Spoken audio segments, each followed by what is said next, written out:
Bienvenidos a una nueva edición de Catapulta TV. En esta ocasión nos acompaña Juan Sevilla, fundador de Salud y uno de los socios de Grupo Futuro. Juan, bienvenido a la UDLA. Te hemos tenido aquí en algunas ocasiones y siempre un gusto poder charlar contigo acerca de temas varios, negocios, empresas familiares y otros. Mil gracias, Santiago. Me encanta estar aquí en la universidad. Muchísimas gracias por la invitación. No, la verdad, un verdadero gusto. Nos gusta empezar también por el principio del tema en cuestión. Y en este caso estamos hablando de Grupo Futuro, fundados en 1973 o 75 por allí. ¿Y cómo empezó toda esta historia? Nuestra historia comienza con un grupo de compañeros de universidad y amigos de la niñez, en los que está, por supuesto, Roque Sevilla, Fernando Navarro, Santiago Correa, que son como amigos. Y luego están también compañeros de la Universidad de Roque, que estudia economía, y está ahí Luis Romero, Fernando Ternós. Hay otros socios que se juntan también en la aventura, que son Marcelo Moreno, Hugo Paz, Javier Cárdenas también, y algunos que probablemente se me estén pasando, que comienzan y se van amalgamando ahí entre las amistades que tiene especialmente Roque y Fernando Navarro, Santiago también, y las vivencias de ellos en la universidad. Es un grupo de amigos, básicamente, ¿no? Que por diferentes circunstancias se conocen y van generando estas relaciones y esta red de relaciones y comienzan alrededor de 10 socios esta aventura. Y esto empezó básicamente alrededor de seguros, pero ni siquiera como reaseguradores o como unos brokers de seguros. Se funda, Tecniseguros sí se funda desde el comienzo. Ellos deciden incursionar sin haber tenido ninguna experiencia en el mundo de los seguros, deciden fundar este corredor de seguros que es Tecniseguros, ¿no? Hoy en día el corredor más grande del mercado ecuatoriano, y durante mucho tiempo así ha sido. Y a su vez, en ese momento hay una coincidencia, y me refería a Marcelo Moreno, Javier Cárdenas, Hugo Paz y ellos, pero especialmente Marcelo, que no era tan amigo de ellos, pero como les vio a este grupo ya en el mundo de los seguros, les propone comprar seguros de Equinoxial, que está de venta en ese momento, y entonces algunos socios de Tecniseguros deciden comprar también parte de Equinoxial. Y entonces no todos los socios de Tecniseguros son socios de Equinoxial, ni algunos socios de Equinoxial socios de Tecniseguros. Pero es este grupo de amigos que genera estas dos sociedades al mismo tiempo. Y Equinoxial ya es una compañía, en cambio, es una compañía establecida en el mercado y que tiene un tamaño ya importante en ese momento, ¿no? En estos 50 años han incursionado en otros sectores económicos también. Para tener una idea de qué magnitud en cuanto a número de empresas, colaboradores, facturación estamos hablando. Bueno, hoy día somos más o menos 4.800 empleados en el grupo, y estamos hablando de una facturación de más o menos 600 millones de dólares, ¿no? 650 millones de dólares me parece que es. No sé cómo cerremos este año. O sea, ya están las cifras de algunas de las empresas, pero no de todas. Y bueno, sí, claro, nos vamos sobre todo.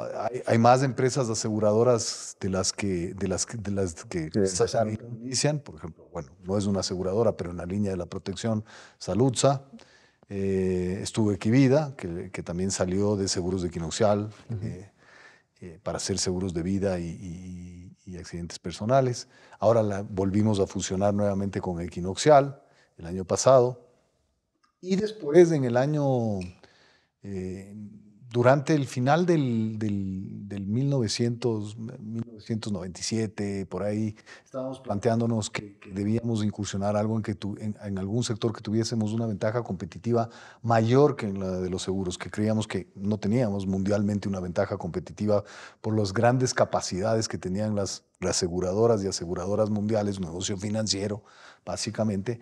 Y ahí se incursiona el grupo, decide muy directamente, intencionadamente, va hacia el tour operador más importante de Galápagos, que es una gran ventaja competitiva, ¿no? No hay otro Claro, no hay Galápagos otro en el mundo. Galápagos. Y entonces se comienza a gestar la compra de Ujú. Metropolitan Touring, que se cuaja en el año 2000. Y después viene en la misma industria Casa Gangotena, viene Claro, Mashpi. claro. Ahí viene en el turismo. Primero se compra los barcos y el Finch Bay, que no se Ujú. llamaba Finch Bay, ¿cómo se llamaba ahí? Delfín, el Hotel Delfín, que está ahí, que hoy es el Finch Bay. Y que no Eso es sí nada viene. que ver con el Hotel Delfín. No, no. Y Claro. ahí viene, pues ahí, con eso, en la compra vienen los barcos y el hotel ese. Luego se funda Casa Gangotena, luego se funda Mashpi, que están en la hotelería y turismo. Y también vamos incursionando en inversiones minoritarias en el sector agropecuario, porque ahí también creemos que el Ecuador tiene una ventaja competitiva muy importante, no es que creemos, sino que es así, Ujú. que son las 12 horas de luz, que no tienen sino países que están sobre el Ecuador, pocos, y la altitud y tal. Entonces nos metemos en rosas, hoy día estamos en arándanos Ujú. también, y en otros negocios que no son tan de ventaja competitiva, pero también se han ido desarrollando algunas otras cosas como somos socios minoritarios en las bodegas de Itulcachi que se están haciendo, logística, Ya. y también hubo mucha inquietud en energía. Eso no se logró cuajar. Para temas de renovables. Sí, energía hidráulica en ese momento y hoy también solar. Y bueno, de todas las otras, también se están investigando la eólica también, pero en solar estamos ya. O sea, van 50 años en el mercado con diferentes industrias. No se puede negar que es un grupo empresarial muy exitoso. ¿Cómo podrías tú definir esas claves para el éxito de por qué les ha ido tan bien? Yo creo que una de las claves, la clave primera es que somos buena gente. Es decir, Lo puedo testificar. somos buenas gentes y hay gente de mucha calidad, digamos, calidad humana, más que no necesariamente solo preparación, sino creo que hay una conciencia de valorar al ser humano. Creo que es uno de nuestros valores fundamentales, ¿no? Darle al ser humano la máxima importancia, ya sea de cualquier manera. Como socios, somos buenos socios. Como te mencionaba, hemos sido, y ahí si quieres podemos entrar más tarde, hemos sido socios de muchos otros grupos. Y eso es raro. Nosotros Ujú. nacimos como socios y ya el nacimiento es de amigos Ujú. y no tan amigos que se vuelven socios. Y luego somos socios de grupos. Y yo creo que, por ejemplo, respeto a los socios, respeto a los empleados, respeto a los clientes, respeto a la autoridad. Entonces yo creo que eso sin duda es lo fundamental. O sea, Creo que parte eso del core es. business. Sí, creo que eso te da la permanencia. O sea, Correcto. si tú no haces los negocios con eso, pues difícilmente vas a ser sostenible, ¿no? Luego creo que también somos gente que se organiza y entonces al comienzo no te puedo hablar de la gran planificación estratégica, pero había planificación, se hacían las cosas con presupuestos, eh, había un orden importante, cosa que yo a las generaciones nuevas y a la gente que está en el startup, que ahora pues, nosotros éramos startuperos también, aunque ya no parecemos, pero En su momento. todo esto se comenzó de cero. Tecniseguros Correcto. fue de cero, Saludza fue de cero, eh, algunos de los hoteles, Casa Gotena se compró la casa cero, Mashpi no había casa, o sea, todo es un startup, ¿no? Eh, y yo creo que ahí a veces la gente que comienza negocios no le da mucha importancia al orden, a la administración de la empresa, a la administración de empresas. Entonces le dan mucho a la potencia de la idea, La pero parte luego, creativa. claro, y luego la organización del flujo, de la contabilidad, de las declaraciones, de las obligaciones. Yo veo mucha gente que se sorprende de pronto con un problema de que no han pagado impuestos o patentes o cosas que son Del día a día. del día a día y que Así es. deberían ser normales, ¿no? Entonces, bueno, creo que en definitiva planificación, creo que tenemos un orden, luego somos unos grandes cultores de la planificación estratégica en sus comienzos. Y siempre estamos siguiéndole a eso, ¿no? Le hacemos un seguimiento, no es solo una carpeta bonita en su momento que hacemos para decir que hacemos planificación, sino que vamos viendo si alcanzamos las metas, etcétera. Entonces, creo que eso es algo importante y somos también un grupo, somos buenos socios que te decía, y creo que también buscamos la innovación, o sea, somos gente que nos gusta arriesgarnos en eso, a unos más que a otros, pero especialmente el gran líder del grupo, que es Roque. Le gusta innovar, le ha gustado siempre este tema medioambiental. Hoy día él está hablando con gente y siendo también un estandarte de este tema espacial, ¿no? Del poder ser un hub espacial en el Ecuador. Y dices, pero ¿cómo? O sea, ¿de cuándo casi no hemos lanzado un cohete en la vida? Bueno, lanzamos un satélite que creo que se cayó hace unos 5 años o 8.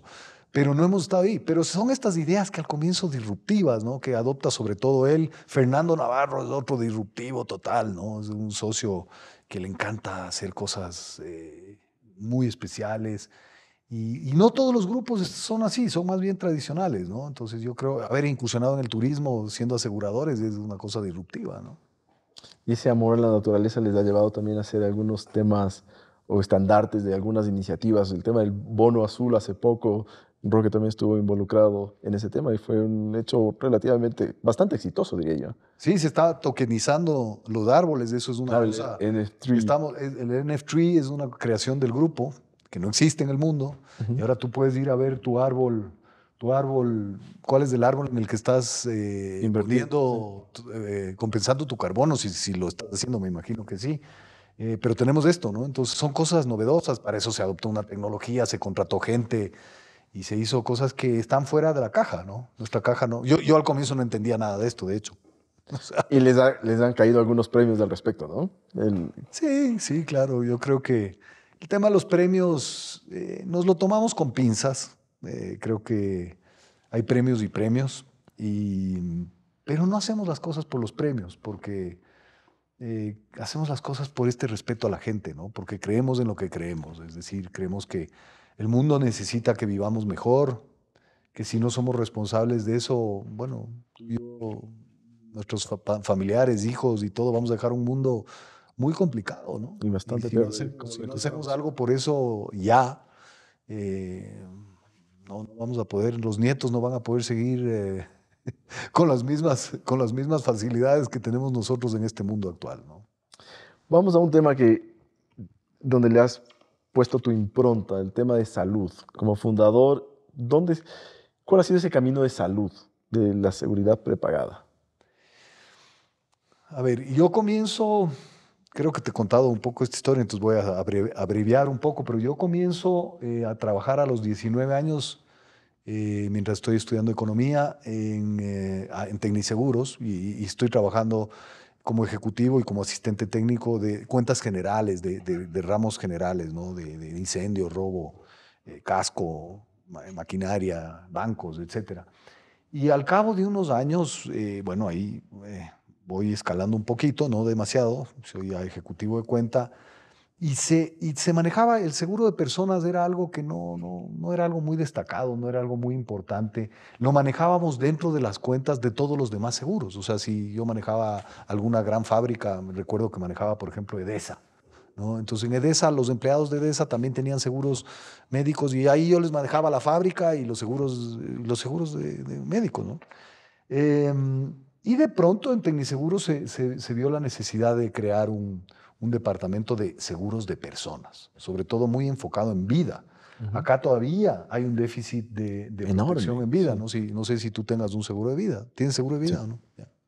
Pero muchas veces que le pregunto a algún amigo como tú, no tiene todavía un seguro de vida, ¿no? Eh, y es algo que no sé, todo el mundo debería tener. Es una maravilla el seguro de vida. Yo he sido vendedor de seguro de vida, entonces hincha total del seguro de vida, porque con poca plata creas patrimonio. O sea, si el día de mañana te vas Y todos nos vamos y a ir. falleces, claro, Así claro, es. pero si además lo haces joven, dejas un patrimonio y con muy poca plata creas este patrimonio, ¿no? Y eso a su vez genera ahorro, y eso a su vez dinamiza la bolsa, hay ahorro para proyectos de largo plazo, que es lo que falta aquí, por las circunstancias que hemos vivido de moneda y política y todo lo demás. Bueno, entonces crea este departamento y era un departamento que los demás decíamos, esa vaina es como de los parias, de eso de seguros de las personas, de eso no es algo, No es no es rentable. algo que no, nada más, no es algo técnico así. Los No es duros de los caché, claro. seguros, claro, los duros de los seguros, vamos a ver que los de sprinklers, los extintores y el hormigón y que el acero sea lo que tiene que ser y esté bien construido, no haya fatiga de materiales y todos esos conceptos técnicos, ¿no? Y en vida no había mucho eso, ¿no? Además, bastante el vendedor en ese momento desprestigiado de maletín, ¿no? Yo soy un hincha del vendedor de maletín y soy vendedor de maletín. Claro, es que hay que gastar sueldo. Soy vendedor de maletín y a mucha honra lo digo, porque creo que vender es muy importante. Y entonces, nada, se crea este departamento, ahí sale por algunas circunstancias la gerente, que era una mujer muy capacitada, que venía de IBM, que era además los grandes vendedores venían de IBM. Fernando Navarro era un vendedor de IBM, ¿no? Que era esta súper empresa que tenía estos vendedores increíbles, súper formados, ¿no? Entonces ella sale y entonces me proponen a mí que me haga cargo de una jefatura de ese departamento. Y eso era una vaina así como... Pero no había más. Entonces yo digo, bueno, si ya me van a nombrar jefe, venga, ¿no? O sea, por ahí me voy.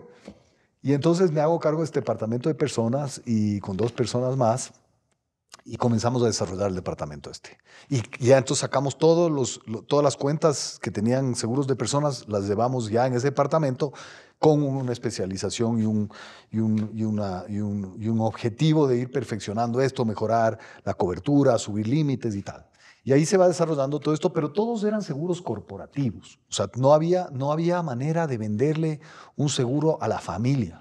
O sea, tu familia o a ti yo no te podía vender un seguro porque nadie daba seguros. Era un pésimo negocio vender seguros individuales, que se llaman, ¿no es cierto? O familiares. Nadie te vendía. Todo era para el grupo corporativo. Todo era, no, Edesa, Coca-Cola, Philip Morris, lo que sea, banco. Y me imagino que empresas que eran conscientes de que ese era un beneficio para el personal, claro, que tampoco eran muchas, supongo. No eran muchas. No eran muchas porque había la seguridad social. Tú no estás obligado a comprarle a tus empleados un seguro, tienes que pagar la seguridad social. Entonces ya era...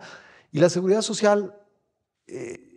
era algo que en su momento lograba atender y tenía periodos de espera relativamente bajos. Entonces la gente decía, ya le pago el seguro social, no le voy a pagar otra cosa más. Entonces, pero ya se iba complicando, entonces algunos empleadores contrataban esto.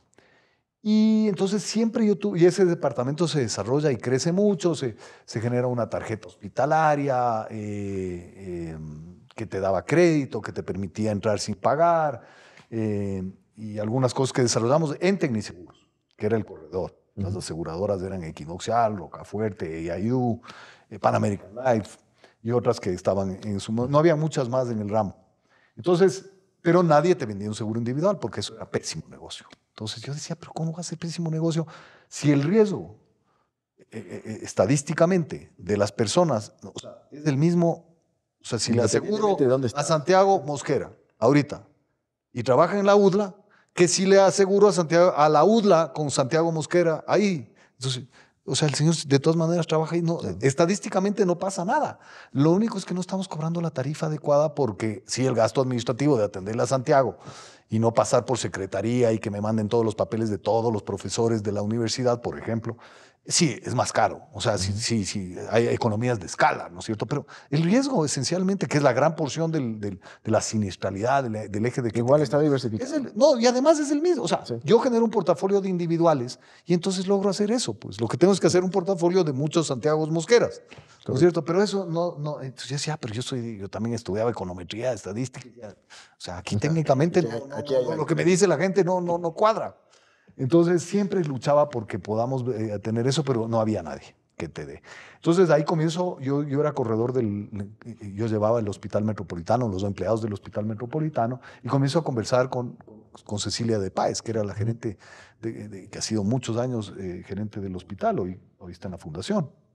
Y ahí vamos conversando, y el hospital tiene la misma inquietud de ellos, más por obtener clientes para el hospital, que en su época también no era lo que era ahora, era un hospital naciente, que recién pues, la fundación esta estadounidense había formado el hospital, estaban recién posicionándose, entonces era complicada la situación también del hospital, y ellos ya venían conversando de esto, y ellos habían estado conversando con Chile, y ahí estaban conversando con Oscar Bram, que es el que finalmente llega a ser el gerente. Para cortarte la historia, después de un año de conversaciones entre nosotros, yo desde el corredor de seguros y llevándole esta inquietud al corporativo, que no había corporativo porque no había grupo.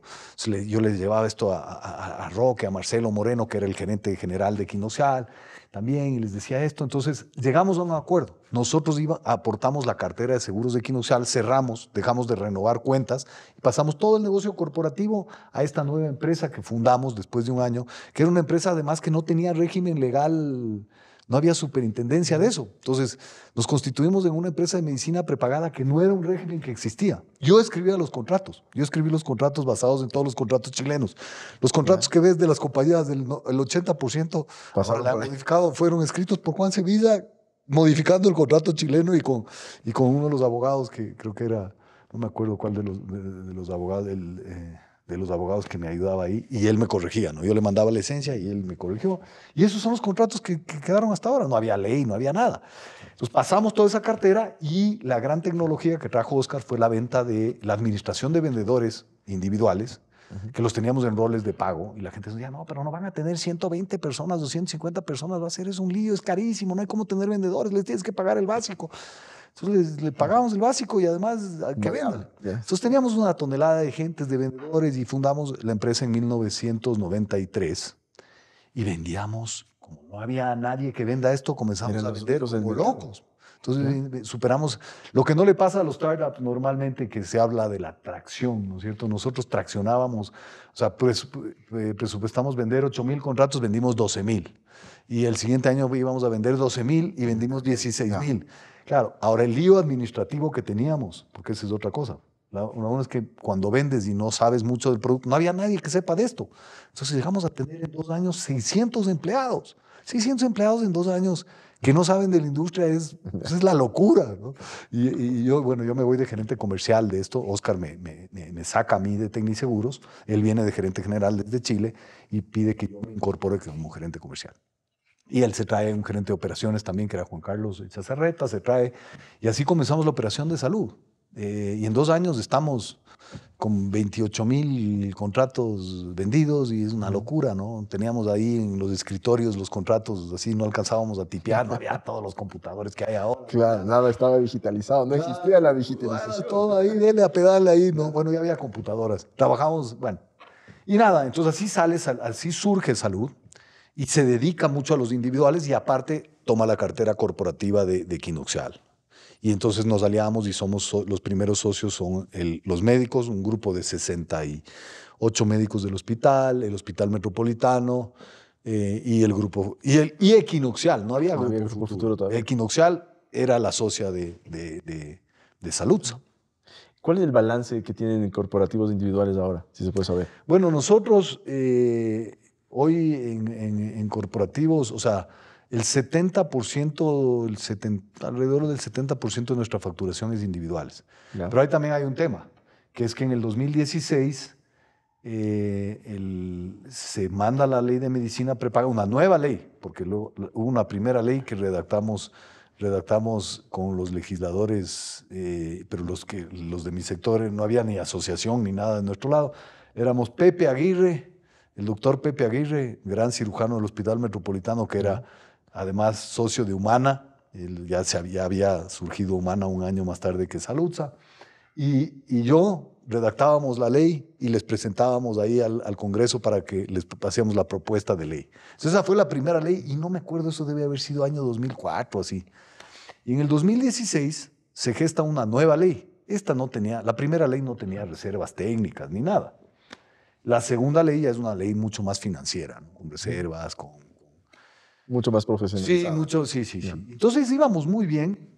Comienzo discutiendo yo esa ley. Esa era la época en que el correísmo era muy potente. Estaba Rafael Correa en la presidencia y su partido era muy potente en el Congreso. Entonces, bueno, igual en la mesa técnica de esto discutimos y estuvimos durante un año. Bueno, yo salí al poco tiempo y Eduardo Isurieta, que era quien me sucedió a mí en la gerencia de salud, él también discutía la ley. A veces acudía yo al Congreso, pero él siempre estaba a cargo de eso. Él además yo fui presidente de la Asociación de Empresas de Medicina Prepagada, que ya se fundó, y había mucho más empresas de medicina prepagada 15 años más tarde, ¿no? Claro. Y Eduardo discutía y abanderaba la discusión por el sector. Y nos fue muy bien. Esa ley se expide, ya estaba por salir en el 2016 y se va a la presidencia y la presidencia nos pone una cláusula complicadísima que no tenía sentido, que era que aquellas personas que tuviesen contratos de medicina prepagada o seguros, que fuesen al IES, porque además pagaban el IES y sus empleados tenían derecho a ir, no el reclamo se les mandase a las aseguradoras a cobrar, porque tenían seguro privado, pero eso era inconstitucional. O sea, yo ya vengo pagando el IES como empleado y me compro un seguro adicionalmente, hago un esfuerzo adicional y me voy al IES y en vez de que el IES me pague, le pretendían cobrar a la aseguradora. Entonces eso era loco porque jamás se había contemplado eso en las notas técnicas de las aseguradoras, porque además no hay ninguna ley que te mande, esto no somos parte del sistema de seguridad social, pues. Esto es un tema privado que cada uno se contrataba porque quería o no, no era obligatorio. Correcto. Entonces tú puedes hacer eso en Colombia, que el sistema se privatizó, o sea, se privatizó la operación. La seguridad social nunca se privatiza. No se puede privatizar la seguridad social. Los operadores se pueden dar al sector privado y en Colombia se hizo. Pero acá no se hizo nunca. Tú tenías obligatoriamente que pagar al IES. Entonces el rato que nos ponen eso, el sector quebraba. Y entonces nosotros le anunciamos al presidente y el presidente no creía, tenía un estudio ahí, pensaba que le estábamos mintiendo. Y entonces nosotros ya, como nos facultaban nuestros contratos, decidimos que no podíamos seguir así y cancelamos las pólizas de 40, de 30, bueno, no de 40, pero sí de 25 años, de equinoccial, de salud y todo. Grupos tuvimos que decirle a las señores así, no podemos ir. Entonces nosotros somos la única aseguradora que después, la única prepaga, que después de conversar y conversar en la presidencia y no nos hacían caso, decidimos salir del mercado corporativo. Y esto era porque me preguntabas. Entonces nosotros quedamos en cero de mercado corporativo, todo individuales. Y ahí estos años hemos vuelto al mercado. 2 años más tarde se declaró eso inconstitucional, esos artículos, porque lo eran.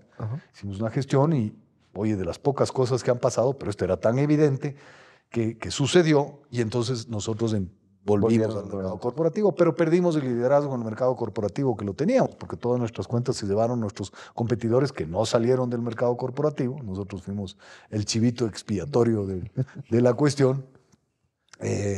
Nos cayeron muchas cosas. Nos cayó la Superintendencia de Poder de Mercado, nos abrió un expediente. Fue una cosa muy complicada, pero todo subsanado porque fue en ley. Y entonces en el mercado corporativo somos un jugador, somos especialistas ahora del mercado individual. Somos un jugador importante en el mercado corporativo, pero nosotros nos dedicamos a los individuales.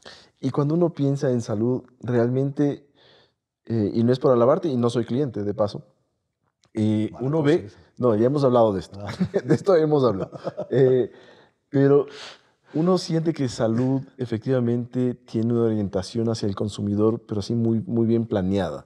El tema de Vitality, el tema de la devolución de gastos en comida saludable, por decirlo así, el tema de los relojes para que hagas ejercicio. O sea, hay un concepto de orientación hacia el consumidor. ¿Cómo llegaron a eso? Nosotros... Es un buen negocio, cabe aclarar. O sea, que mientras más saludables sean tus clientes, es un buen negocio. Claro, pero nosotros vamos mutando, nosotros nos ocupamos siempre de la enfermedad. Al comienzo, cuando nacemos, o si te accidentas o si es que te enfermas, te pagamos. Y después, cuando estás sano, no te pagamos. O sea, tú te haces un examen de algo, no, pero usted está sano, no hay que pagar. ¿Para qué se hizo el examen? Entonces, eso era algo que a mí me complicaba personalmente mucho. O sea, yo no era feliz pero así es el negocio de los seguros médicos. Entonces, decía, pero estos tienen unos incentivos un poco perversos. Y la industria médica tiene incentivos a su vez, la médica, no la de seguros, que también los tiene, perversos. Porque ¿cómo le va bien a un médico? Mientras más enfermo estés tú. ¿Y cómo le va bien a un hospital? Mientras más enfermo estés tú. Entonces es como, esto es el negocio de la enfermedad. No estamos en el negocio de la salud. Estamos todos en el negocio de la enfermedad. Entonces yo decía, bueno, ahí filosofaba y como también dentro del grupo tenemos este valor, ¿no? de cuestionarnos y de pensar más allá de las modas. Yo sí, y bueno, yo creo que he sido un contestatario en ese sentido también. Entonces yo decía, como te decía lo de los individuales, decías que esto no puede ser. Entonces dije, comenzamos a ver y yo quería ocuparme de la salud. Y entonces comienzo, pero realmente, entonces comienzo a ver y comienzo a pensar cómo tú me puedes encargar tu salud, no solo tu enfermedad. Que yo te diga, oye, para esta edad, para tus características, para tu género, tu sexo, lo que se le llame hoy en día, tú deberías tener este tipo de cuidados, este tipo de exámenes, estés sano, para que estés sano. Y entonces págame por ocuparme de tu salud. Eso tiene una prima más alta que solo de la enfermedad, porque engloba cuando estás enfermo y todo lo que no te puedo pagar porque no tengo la cotizado, que cuando te vayas al doctor y estés sano y te hagas todos los exámenes y las vacunas y todo lo demás, eso está incluido. Eso no está incluido en la tarifa. Entonces había que incluirlo en la tarifa. Ahora, ¿cuál debe ser esa tarifa? Te imaginarás, no había ni una sola nota técnica en el mundo. ¿Ya? O sea, en el mundo solo habían notas técnicas de la enfermedad. Entonces, medio que fui fracasando en eso, o sea, fracasé, honestamente. O sea, te vamos a invitar al día del fracaso. Le conversé a mi gente, entonces ahí tomamos un lema, y es el que tú vas a ver en salud, que es que nosotros nos ocupamos de su salud. No nos preocupamos, nos ocupamos. Además, somos unos frikis neurolingüísticos. Porque preocuparse es estar así preocupado, pero no hacer nada. Estoy súper preocupado por tu salud, ¿sabes? No, pero lo ocupados es no, manos a la obra. Bueno, ahora sí que te recomiendo esto. Entonces, comenzamos con eso, pero era una cosa difícil de aplicar.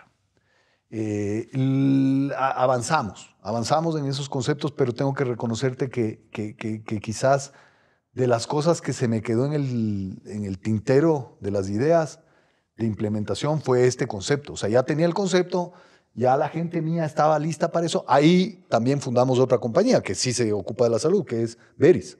¿No es cierto? Fundamos los consultorios médicos, nos dedicamos a eso. Ahí tenemos una ala grandísima donde tenemos más de 20 centros, ¿no? Porque tú hablas de salud, pero dentro de salud fundamos los consultorios médicos que hoy son Veris, y Veris tiene 1,600 empleados, tiene más de 20 centros en todo el país. Somos los actores de la salud privada ambulatoria más grandes del país.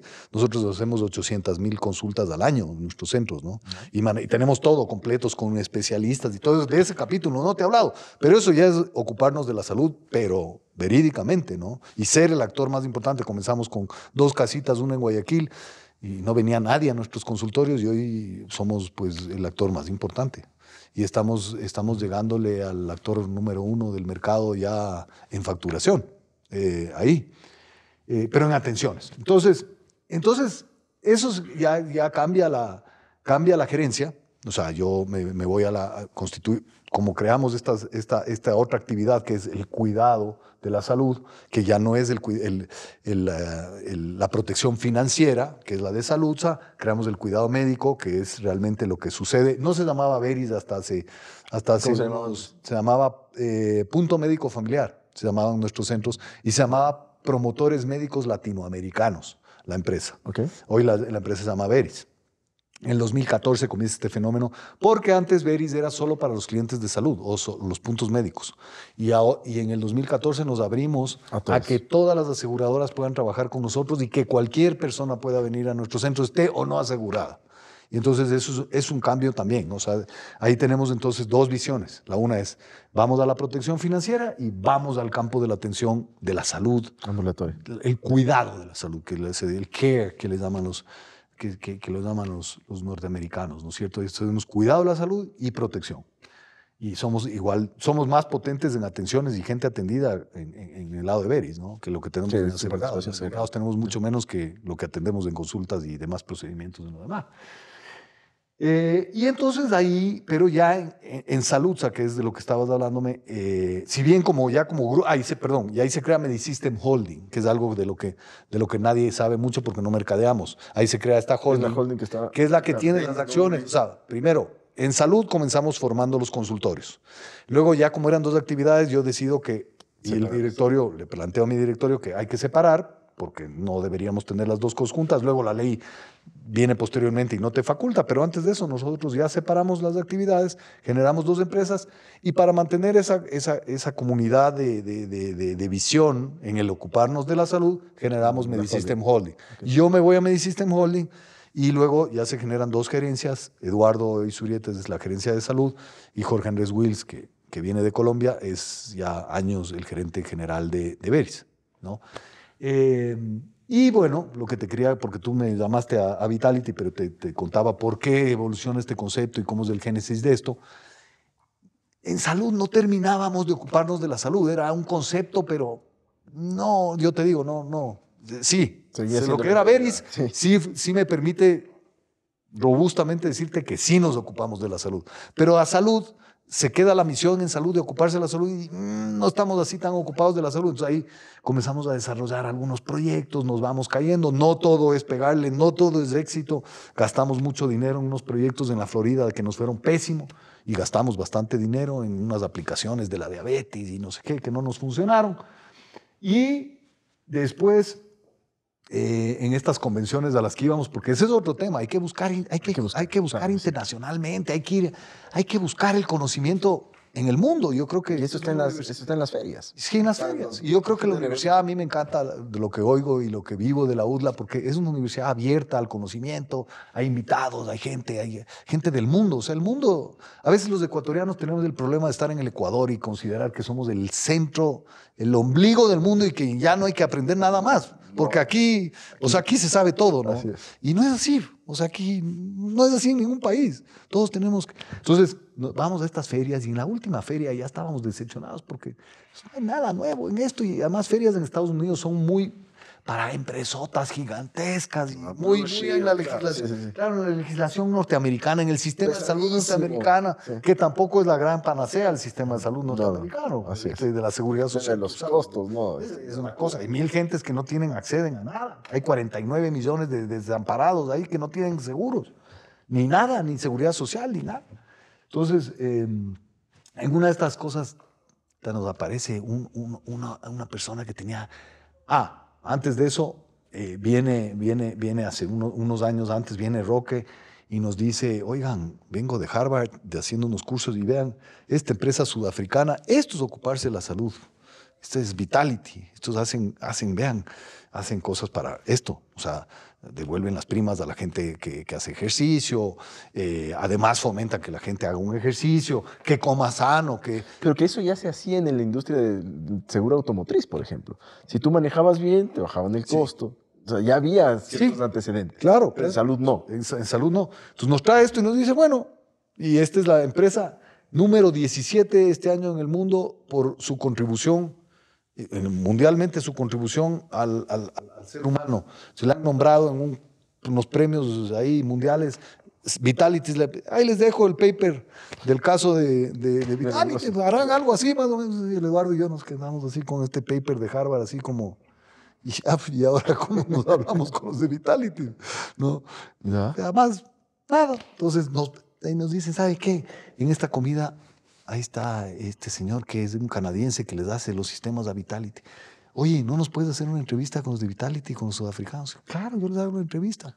Y era así, el networking funciona. Pero te digo, ya no salíamos, era chistoso, pero no te quiero entrar en el detalle por el tiempo, pero son estas cosas que sí pasan y son importantes, las de ir a encontrar la oportunidad. O sea, acá no te va a venir a visitar nadie de Vitality, realmente si allá se nos apareció la Virgencita, realmente la Virgencita tiene que estar muy con muchas ganas de ayudarte para que siempre tiene, pero tiene otras cosas que hacer, entonces no siempre te puedes responder. Entonces es complicado. Pero si no te vas a encontrar la oportunidad afuera, no te vas a encontrar con la oportunidad, pues. Entonces, nos está acá esto, les llamamos, los sudafricanos se entrevistan con nosotros, la entrevista es a las 3 de la mañana de Ecuador. Entonces, los ecuatorianos a las 3, ya son las 9 de la mañana del día siguiente, y estos conversan, y este país de este porte, estos están en China, en Alemania, en Canadá, en Francia, en todo lado, ahora son más de 25 aseguradoras gigantescas en todo el mundo, y nosotros, Ecuador, Sudamérica, con 170,000, que son una cantidad de afiliados individuales, pero ellos en Sudáfrica tienen 9 millones de afiliados, ¿no? Esos que son Discovery, la aseguradora es Discovery y esta aplicación es Vitality. Entonces, oye, les decimos, pero vengan a ver, se vienen los tipos, nos ven tan entusiasmados. nos ponen una cantidad de exigencias y finalmente comenzamos. Y ahí comenzamos con esto, que es realmente una cosa que realmente se ocupa de la salud. Porque no estamos enfocados en los supermaratonistas, ni en los corredores de aventura, ni nada de eso.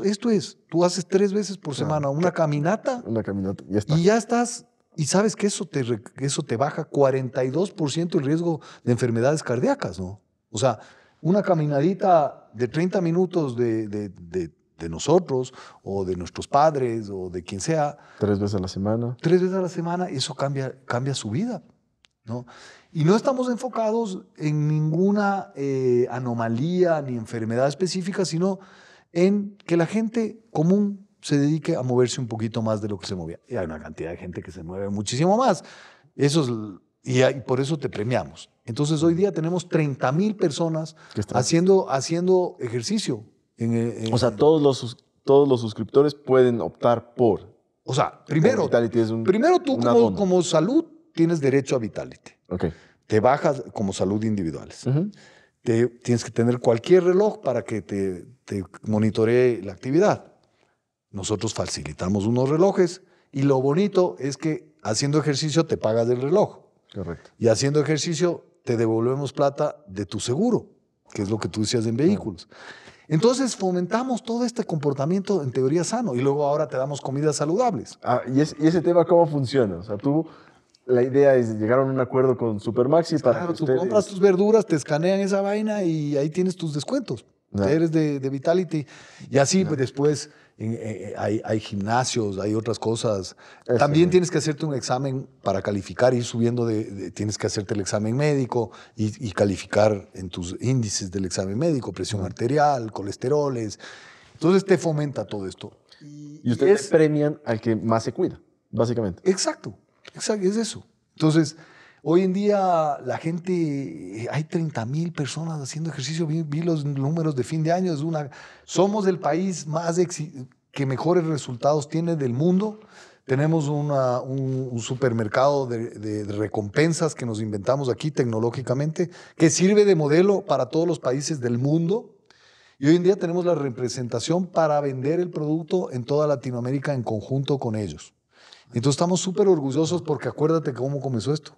Somos socios de una empresa Caso de Harvard y tuvimos la audacia de invitarles cuando nadie en Latinoamérica no tenían, todavía solo tienen una incipiente que está en Argentina, que no les funciona todavía. Y en Brasil y en Argentina nos llaman a pedir consejos de cómo hacer el aterrizaje y el despliegue de todo esto. Entonces, no lo digo de una manera soberbia, no lo digo así, pero sí estoy orgulloso de que como Ecuador, porque yo creo que los ecuatorianos sí podemos, como esta maravillosa universidad y como otros emprendimientos que hay, como también el Independiente del Valle o lo que sea. O sea, bueno, la Liga también ganó este año y qué bien por la Liga. Creo que tenemos en diferentes sectores sí podemos hacer las cosas bien hechas. Y estamos orgullosos de eso. Hoy somos representantes de esta empresa que no la conocíamos para poder vender en toda América Latina. No solamente que somos sus partners en este negocio y ellos son nuestros partners en Ecuador, sino eso. Entonces, también lo quiero decir porque creo que a veces estamos empapados de una cantidad de negativismo con todo lo que hemos vivido estos años y solo nos hablamos de esas cosas. Entonces hay que hablar de estas otras también. Totalmente de acuerdo. Oye, Juan, esto es un grupo de empresas que, como mencionaste, apareció entre amigos, pero han pasado 50 años, hay nuevas generaciones. ¿Cómo manejan ese gobierno corporativo dentro de las empresas? Porque estamos hablando de ciertas transferencias generacionales que ya se acercan también. ¿Cuál es la política que opera dentro de la empresa para que familiares de la empresa puedan tener un rol activo en la compañía? ¿Cómo operan su negocio familiar? Al final de cuentas, es un negocio familiar. Todas las empresas son familiares. Esta es una empresa y creo que, no sé si estuvimos juntos compartiendo algún seminario, pero algún experto argentino me decía, dentro de este mundo de de las empresas familiares, él sostenía que debería haber una empresa que se llame empresas de amigos, que son una pequeña cosa diferente dentro de eso, que sí tiene la problemática, algunas problemáticas de las familiares, pero tiene otras más complejas, porque tienes un grupo de familia, o sea, tienes grupos de amigos que tienen sus familias, pero que no tienen lazos de sangre. Entonces, la comunicación y la pertenencia, el sentido de pertenencia es diferente, ¿no? Porque, o sea, si somos primos, ya nos vemos en las primeras comuniones, en las Navidades o en todo lo que hacemos los latinoamericanos socialmente, ¿no es cierto? Pero si haces el grupo de amigos, hay algunos amigos que sí se ven más y otros que no, y las esposas, y luego ya es diferente, ¿no? Entonces, sí es especial. O sea, acá ponte a pensar que tienes los fundadores que pueden ser estos 10, y luego hay una política muy de la cual yo soy beneficiario y soy agradecido, que es que los ejecutivos que destaquen como personas y como ejecutivos mismos pueden llegar a ser socios. Entonces yo llegué a ser socio y muchos otros también. Entonces de esos 10 ya no son 10 sino 24. Que somos socios en el Grupo Futuro. Hay modalidad de ser socio del core, de la holding del grupo, y hay a veces que se conceden, hay reglas para que seas accionista de la empresa en la que gestionas, por ejemplo. Entonces ese es un tema bien importante, porque de ahí va también permeando la propiedad hacia otras personas que no solamente fueron los fundadores. Entonces tienes más personas a quienes tienes que regularles también y darles todos los beneficios y gobernarles, ¿no? Corporativamente. Entonces, yo creo que en el gobierno corporativo nosotros hemos sido unos pioneros, lo tenemos mucho tiempo. Entonces, la constitución de los directorios y el reconocer que el ser representante de los accionistas, de esos 3 círculos de los que hablamos cuando hablamos mucho de las empresas familiares, ¿no? Que son los propietarios, la familia y los administradores, los tenemos siempre los hemos tenido claramente identificados, ¿no? Entonces eso ya es bueno porque cada uno tiene un rol y unas necesidades. Entonces el gobierno corporativo creo que ha sido algo bueno, algo que hemos desarrollado. Y luego ya la parte de las familias de los socios, que son las familias de las empresas familiares, ¿no es cierto?, que es a lo que tú haces referencia. Eso lo estamos comenzando a atender recientemente. O sea, antes había mucha comunicación, porque además eran estos amigos que eran amigos y naturalmente se veían. Y eran las esposas amigas y vacacionaban juntos y los hijos sí se conocían. Pero pasados tantos años ya no es así. Pero al menos en esas etapas iniciales, disculpa que interrumpa, funcionaba mejor que las familias. Porque hay unos conflictos familiares que destrozan empresas. Al menos de ahí eran amigos. Claro, empezaron por aquí ahí. estaban todos los que sí se caían bien. Claro, exactamente. Pero también pasó que tú sabes que entre amigos y en los negocios hay ratos en que hay malos entendidos. Entonces, uno que otro malentendido sí ha habido, ¿no es cierto? No todo es... Color de rosa. Y ahí entonces, bueno, pero tú me hablabas de las nuevas generaciones. Entonces, en las nuevas generaciones, la política en el grupo es bastante liberal. O sea, es bastante exigente y liberal. O sea, tú no tienes garantizado nada de que en las empresas de nuestro grupo vengas a trabajar. Tienes que mostrar, a ver, puedes venir y te damos, digamos, puedes aproximarte fácilmente porque eres un miembro, hijo de alguno de estas personas y entonces tienes esa facilidad. Pero luego tienes que exceder en capacitación y en todas las habilidades blandas también para los cargos. O sea, se nos exige más. Esa es una política con lo que yo no necesariamente concuerdo. Yo creo que debería ser igual que los que están en el mercado, pero es inclusive más exigente para que un familiar pueda trabajar. Tiene que superar a los que están en la lista de selección para cualquier cargo ahí. Ese es. Entonces, básicamente puedes sí acercarte, si hay pasantías para los familiares cuando están en colegios y en universidades, sí pueden hacer pasantías generalmente abiertas, pero una vez que ya se va a optar por el cargo, tienen que competir con el mercado.